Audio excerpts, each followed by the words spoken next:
চলে এসেছি শুক্লাদের পার্লারে, আর এসে এখানে বসে আছি। তো আমার লেট হয়ে গেছে, আসার কথা ছিল 11টা 12টার দিকে, তো এসেছি 2টোরও পরে। তো সব কাজ ওইদিকে কমপ্লিট করে এসেছি পুকুরে ঘুম পাড়িয়ে, তো ওই জন্য লেট হয়েছে।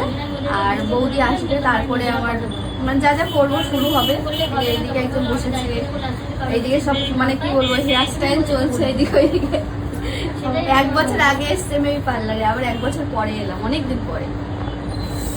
নিজের বউকে যদি সম্মান করার মন মানসিকতা না থাকে তাইলে ভাই বিয়ে করারই দরকার নেই। কারণ একটা কথা কি জানেন, একটা মেয়ে শুধু 2 বেলা ডাল ভাত খাওয়ার জন্য আপনার কাছে আসে না। সম্মানটা খুব বেশি জরুরি।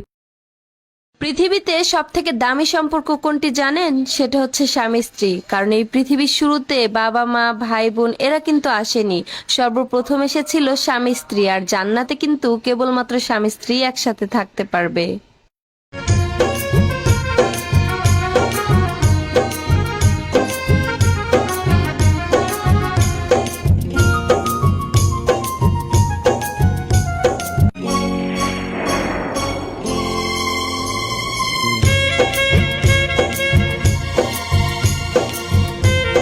হ্যালো গাইস, তো এখন রেডি হয়ে গেছি, এখন যাচ্ছে একটা বিশেষ কাজে।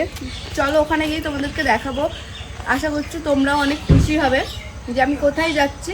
তোমাদের দাদা ভাইয়ের ইচ্ছা বলবো না, ইচ্ছাটা আমার, মানে আগে ভালো লাগতো না সেই জিনিসটার, এখন আমার খুবই ভালো লাগে। তো আমি ওকে গিফট করব নতুন বছরে, সেই জিনিসটাই আসলে দেখতে যাচ্ছি।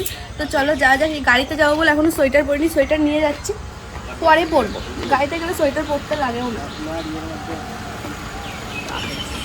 দাও না, আরে কিছু হবে না, হবে। কতজন ভিডিও করা যায়? 60 কেজির উপরে ওয়েট, তার কিছু হবে না, এর উপর বসলে ফট করে বসে যাবে।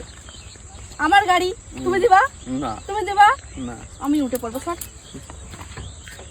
দাও না, একা একা হয় নাকি কি রে? দাও না তুমি, দাও না গো। এটা বসে যাবে। বসে যাক, একটা ভিডিও বানাবো। অন্যের গাড়িতে তো দেয় না, নিজের গাড়িতেও দিবা না নাকি? দাও, তোলো তোলো তোলো।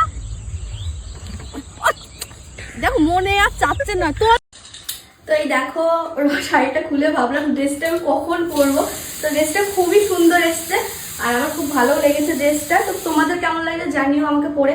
অনেকে হয়তো লিঙ্ক চাইবে, আমি ব্যাপারটা বলে দিচ্ছি। সেটা তোমাদের যদি এই ড্রেসটা পছন্দ হয়, তোমরা এই ড্রেসের স্ক্রিনশটটা নিয়ে যেখান থেকে দেবে সেখানে হচ্ছে গ্যালারিতে, মানে ক্যামেরা থাকে তাই না, ওখানে দিয়ে দিলে ড্রেস তোমরা পেয়ে যাবে।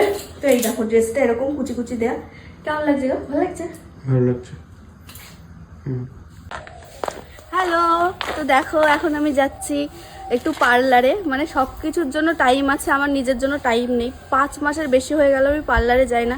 যেমন তোমার হেয়ার স্পা করাতে, আরও কিছু যেগুলো মেয়েদের কাজ থাকে। তো আজকে টাইম বার করে যাচ্ছি। আর ঠান্ডা পড়লে আমার এত পরিমাণ হেয়ার ফল হয় কি বলবো, সারা ঘর চুলে ভরে যাচ্ছে। আর এমনি আমার চুলগুলো খুবই হালকা, তো ভাবছি কিছু তো বাঁচবে, একটু হেয়ার স্পাটা করে আসি। তো চলো কোথায় যাচ্ছি আর কি কি করবো সবটা শেয়ার করবো। তো দাদা ভাই আর আমি বাইকে যাবো।